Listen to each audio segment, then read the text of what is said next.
Yo, what is up guys? LostNUnbound here, and today I will be bringing you episode 1 to my NBA 2K14 My GM mode, and you guys voted for the Los Angeles Lakers. The margin for the vote was huge. Everyone wanted the LA Lakers, so here it is. Now guys, my GM mode is going to be the most active series on my channel. I'm going to be uploading this non-stop. I'm already loving it, even more than Association, I'm loving it, so get ready for tons of this gameplay. Now we're going with the Lakers, so let's take a look at our owner preferences. Pay attention to the 1-star patience. If you look up top, it says make no mistake, if you take over this team, you will have the shortest leash in the entire league. It's win or get out. That means this year, we're going to have to make some moves, but at the same time, you guys know that I love to keep it as realistic as possible. At the end of the video, you're going to see me bring up a pretty major trade that I'm going to have you guys vote for. It's a trade I'll talk about more at the end of the video.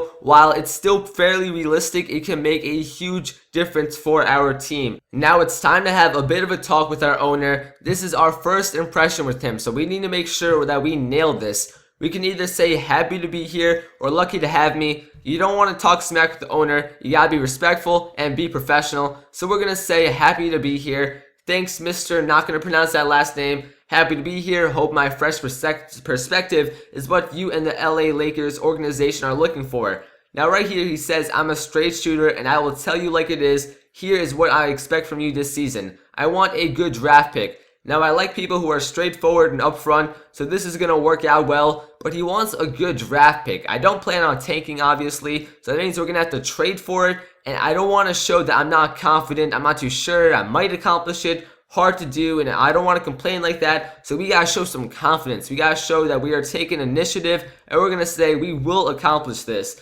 So if we don't do this goal, our trust with him, or his trust with us rather, is going to plummet, so we need to make sure that it happens. Draft picks are like Christmas presents, and you always want more, and the anticipation is crazy. Now this is how I'm going to do it. I'm going to make sure that we do accomplish the goal and get those draft picks, but at the same time, I want to get some talent for this year. I want to make sure that we have the right balance of potential for future years, but talent to try to make a run at the playoffs and even the title. We might make that happen to make a run at those for this year. Now right here, he asked us if we can get 20 home game wins at least this season. Since it's an 80-game season, or 82-game season rather, I think that shouldn't be too hard. Definitely going to say that it will be accomplished. Next up, I'd like to discuss what's on my wish list for the team. I want this building to be a lot fuller than it has been. You need to sell out at least 14 games or else, well, I really won't be happy. So pretty much what he is trying to say is that if we don't get those 14 games sold out, we may very well be fired. But look up top, 80% fan interest. If we get W's, go on streaks, highlight plays, get comebacks, all that fun stuff, that's only going to increase, and 14 games shouldn't be too hard. Let's make it a little bit of a personal goal on this channel. Let's go for 25 games at home sold out at least.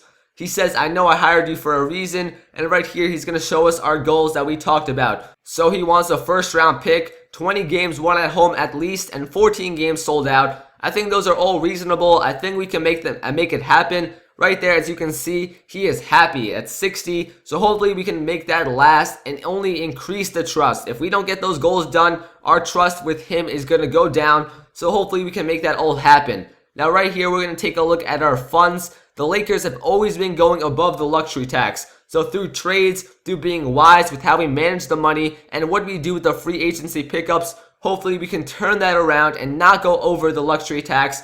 So that's pretty much it. I think we're ready to get started, ready to dive into this My GM mode. But there is one more person that we need to talk to, and that is our coach. Now, our first game of the season is against the LA Clippers, and he's asking us, do we need to do any changes with our game plan? Now, I don't exactly want to do any of that just yet. I want to wait until we make whatever trades, whatever free agency pickups, all that stuff, and then after we do that, I'll adjust this so it's the right way that it should be according to our players and their styles. So I'll just open the menu to show you what it is. It's asking about the scoring options, the style on offense, the style on defense.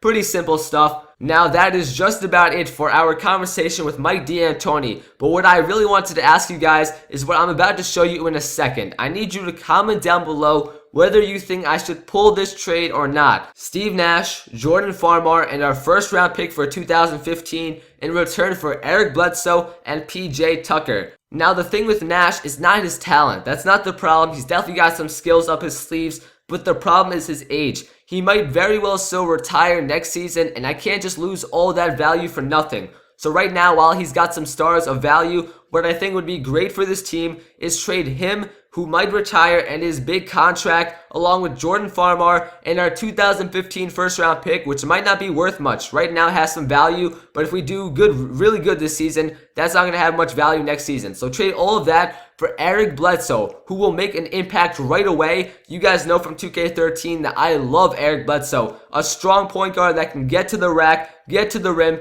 finish and draw some fouls, just like Russell Westbrook rather. That's definitely someone I could use, but not only will he make an impact right now, he could easily develop into a star in the next couple of years. Now this GM mode is going to last for a long time, so it's very possible that he will be one of the main people on our team, and then in return PJ Tucker, that's not that big of a deal. I'm worried about Eric Bledsoe. So I really need you guys to vote down below. Do you think I should make this trade? And depending on what you guys think, I will either make it or not make it. Because you guys know I love LNU Nation's opinion. But this is the end of episode 1. Episode 2, our first game against the Clippers, will be coming very, very soon. Don't forget to leave a like down below on the video. Let's try to go for 100 likes on this one. Guys, I really appreciate all the support, and with the association series, when I saw all the likes you guys were dropping, all the comments, that's how I knew that this has to be a very active series. I need to push the pace. So based off of all that, the likes, comments, favorites, when I see all that is a lot for a series, that's how I know, you know what, I need to make this active. So please guys, I really appreciate it. Make sure you keep up all that support.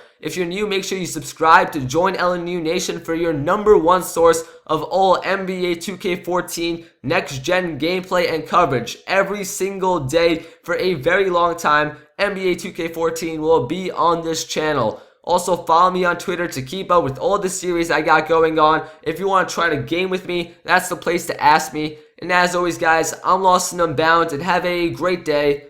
Peace out.